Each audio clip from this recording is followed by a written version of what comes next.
How much does fame and fortune cost? That's a question that ate at me for years, and a question that I unfortunately found the answer to. Now, modest wealth and even minor fame alone are much less costly. You can achieve that from commitment and hard work to something that can be revenue generating. The commitment required is so extreme that it could probably be characterized as an obsession. This can be anything from creating a successful tech startup to making hundreds of YouTube videos of supercars and purple Lamborghinis. The problem is that even modest wealth costs years and years of hard work and commitment. If simple wealth is what you want, I implore you to take that route. Don't make my mistake. Years of hard work and sacrifice for modest wealth wasn't good enough for me. No, I had a gluttonous desire for two things, fame and fortune, but I wanted it the easy way. I had not the fixation nor the drive to spend years developing a local business or next generation startup. I wanted the quick way to instant success. I heard rumors and legends about how anybody could get it, so I set off to find it. Honestly, it wasn't difficult for me. She can sense it. She knows if you are desperate enough that you would undergo incomprehensible atrocities in order to achieve it. I vividly remember the night that I sold my soul. No, it's not a myth. The devil is real. I didn't even need to find her. She found me. My soul must have reeked of desperation. She came to me at the bar, while I enviously gazed from the corner at a beautiful woman flocking toward the handsome man who wore expensive clothing and showed off an impressive Jaguar key fob. I never saw her walk into the bar, or even make her way toward my lonesome corner. I turned my head, and there she was, the most beautiful woman I have ever seen. The red lights of the bar reflected off her luscious black hair and dark grey eyes. I scrambled for some sort of pickup line, but before any words could make their way to my lips, she leaned in, teasingly, putting her lips just centimeters from mine. "I know what you desire," she whispered, stroking my cheek with her soft fingers. "I know your dreams, and I can give it all to you. I can give you everything." With only a slight pause, I closed the gap. As soon as our lips touched, the bar and people around me faded away in black smoke, to be replaced with a new setting.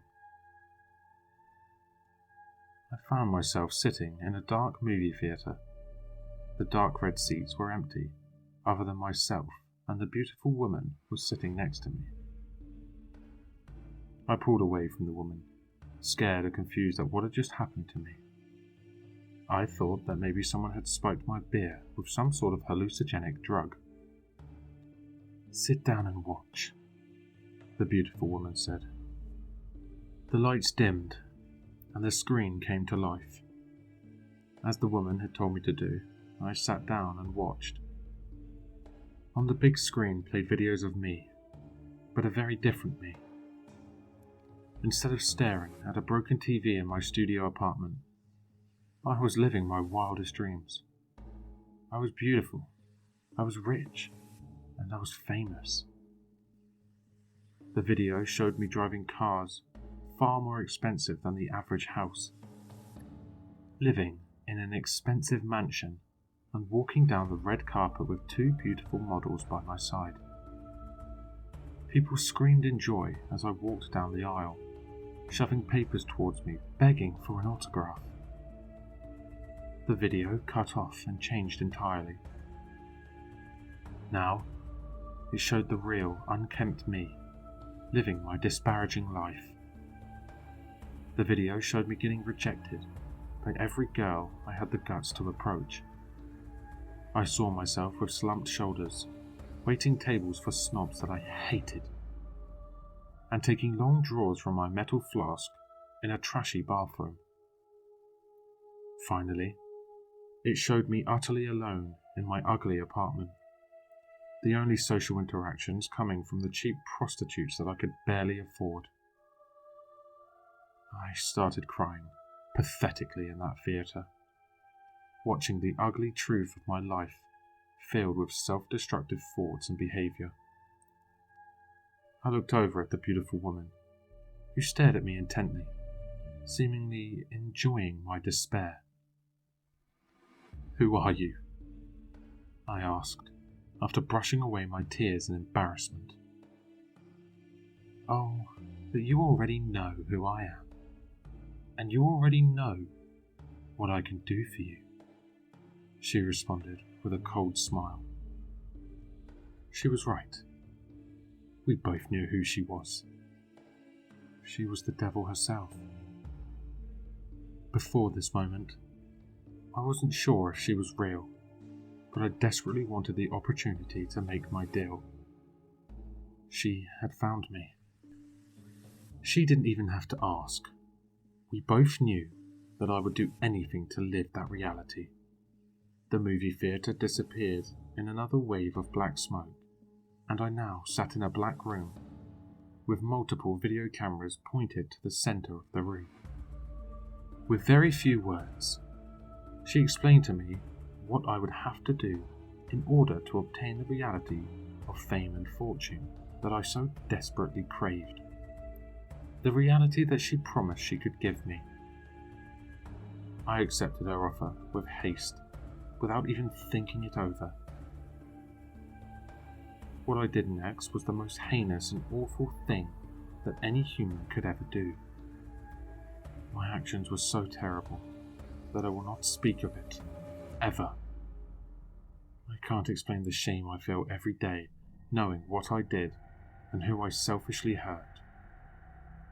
The very fact that I wanted easy fame and fortune so badly that I willingly committed these atrocities that so few would ever do proves that I am a true monster. I wish I could say that I was forced to do it, but that's not true. I had a choice.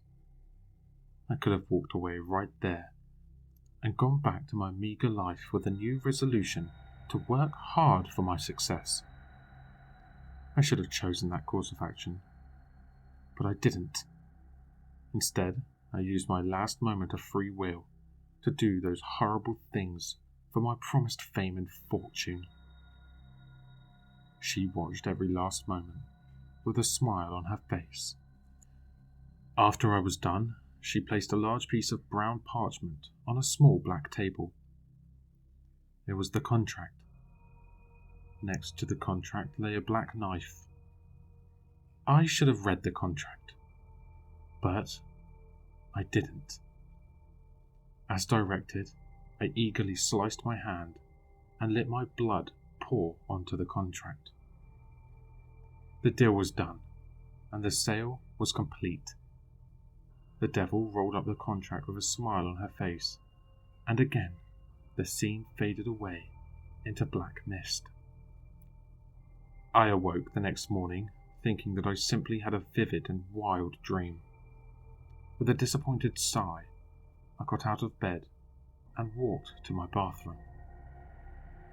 After splashing some water on my face, I looked up into the mirror to find that my body had changed. A smile crept onto my face. It really happened. I was more beautiful than I could have possibly dreamed. I was the version of myself that the devil had shown me in that movie theatre. I picked up my phone to find that I had a voicemail from the man I now know as my agent. He told me that she had assigned him to me and that I had a confirmed appointment with my new recording studio the following day. Per his directions, I found my first-class plane ticket on my dining table next to a brand new designer watch. An expensive, freshly tailored suit waited for me in my closet. A suitcase sat by the door filled with designer clothing that I would have never been able to afford on my own. I put on my suit and watch, grabbed my luggage, and left that shabby apartment and everything in it behind. A driver in a black luxury car waited for me outside to drive me to the airport. Within a few months, my record-breaking album was released, and I immediately had it all: the beauty, the fame, the fortune, and the new talents that she had given me. I live in an exclusive gated mansion with tens of millions worth of cars in the garage. My financial accounts have 9 zeros, and I'm constantly surrounded by exclusive celebrities and beautiful women everywhere I go. Anytime I'm in the public, people anxiously await a simple handshake or autograph. If only they knew what these hands had done. It may seem like I have it all. However, there is one thing that I lost and will never have again. I no longer have my free will. I am forced to do everything and anything that I am told. I wear what I'm told to wear.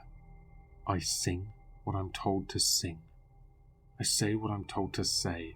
I go where I'm told to go, and I do what I'm told to do. Hell, I even tweet what I'm told to tweet.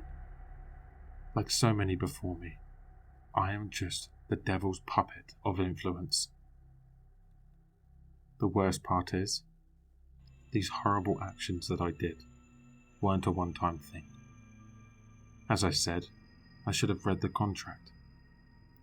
Once a year, I am forced to do it again. But this time, I no longer have a choice. I tried to refuse once, but she owns my soul. With a simple snap of her fingers, I was instantly overcome with a pain worse than you could possibly imagine, as I begged for her to make it stop. "Try that one more time," she warned, "and I will rip your soul to pieces." So, back to our question. How much does fame and fortune cost? Everything.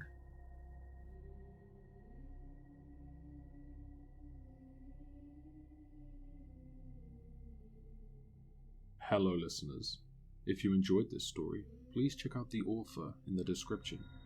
For more content, leave a like, comment, and subscribe for more sinister readings.